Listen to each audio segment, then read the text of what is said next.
Hi friends, this is Nikhil. We will discuss a topic about integration and differentiation on different signals, on some signals. So first we will see the integration part. So when you are doing integration, the symbol used is like this, isn't it? So integration. Now we will do integration of one basic signal called as impulse. So integration of impulse signal will give you what? Of sinusoidal signals. It will give you a step input or a step signal, or I can say DC signal. Okay, step signal also called as DC signal. Now integration of a step signal will give you what? A ramp signal. Similarly, integration of a ramp will give you a parabolic signal, isn't it? Right. So this is the integration of some basic signals. Next we will look at the differentiation part. So differentiation means d by dt, isn't it? So differentiation of a parabolic will give you ramp. Likewise, differentiation of ramp will give you a step signal, and differentiation of a step will give you an impulse signal. Apart from this, we also have sinusoidal signals. Now we will do integration.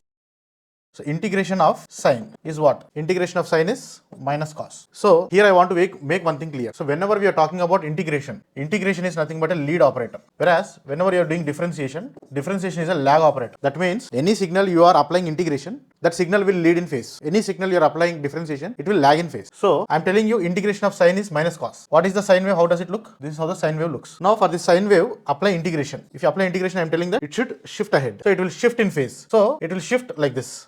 If sine wave shifts like this, okay, the back side will be like this, no? The signal will shift by 90 degrees forward. If the signal is shifting by 90 degrees forward, what is the waveform you will be getting? This is the waveform. This is the waveform of minus cos, isn't it? Negative cos. It is starting at minus 1. So integration of sine is minus cos. Similarly, do integration of cos. Integration of cos means lead the cos wave. What is the general cos wave? This is the general cos, isn't it? Now if you shift this ahead, shift this 90 degrees ahead, then the waveform will be like this. So it is cos, sine. So integration of cos is sine. So integration is a lead operator. Similarly, do here also. I am telling d by dt differentiation of sine is equal to what? Differentiation of sine is what? So you know what is sine wave? How does it look like? So sine wave looks like this. Now you perform a shifting operation on this. Shifted this backwards. Okay, lagging, isn't it? If you shift this backward, the waveform will be like this. So this waveform is cos waveform, isn't it? Similarly, differentiate cos. Now what is the cos waveform? This is the cos wave. Now shift it backwards. If you're going to shift it backwards 90 degrees, the waveform is going to be like this. Shift this waveform 90 degrees backward, then this will come. So that is minus sine. So differentiation of cos is minus sine. Likewise, we can verify this concept in inductors and capacitors. Now you take inductor.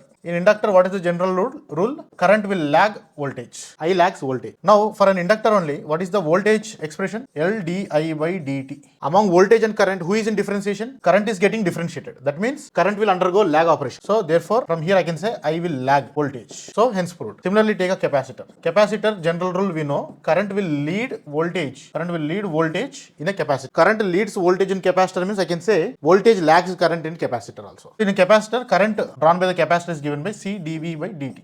Now see, voltage is in differentiation. That means voltage is lagging. That means current is leading. Or I can write like this also. If I want V, then it will become 1 by C integration of I into dt, isn't it? So current is in integration. So I can write I leads voltage in a capacitor. So based on this logic, what we have learned, we will try to solve two gate questions quickly. Some old gate questions are there. Now look at this first question. So ideal voltage source. Whenever you are talking about ideal voltage source is nothing but a DC source only. Okay, ideal voltage source is a DC source. So you know I is equal to 1 by C V into dt. Now when V is a DC signal, that is step signal. So see this gate question. An ideal voltage source will charge an ideal capacitor in how much time is giving? It is gate 97 question. Now he is talking about ideal voltage source. Ideal voltage source is nothing but DC. It's a DC source. DC means it is also a step signal. I can say DC means it is a step signal. What is the current drawn by a capacitor when it is charging? I is equal to C dV by dt. When voltage is a DC or step signal, differentiation of a step signal is impulse, isn't it? So impulse means current is impulse means very large amount of current it is going to draw. It is going to charge immediate. So the answer is C, instantaneously. In the circuit shown in the figure, it is designed to have a constant direct current through the ideal inductor L. The nature of the voltage must be, you know the relationship between voltage and current in an inductor. Now he is telling that you desire to have a constant direct current. So current is a DC. Current is DC. So if current is DC, differentiation of DC is what? Ultimately you are going to get an impulse. So the voltage source must be an ideal impulse. That is what he is telling now. You desire to have a constant direct current through the ideal inductor. Voltage source must be. So V is equal to L di by dt. If current is DC, that is step signal, the result will be an impulse. So voltage signal.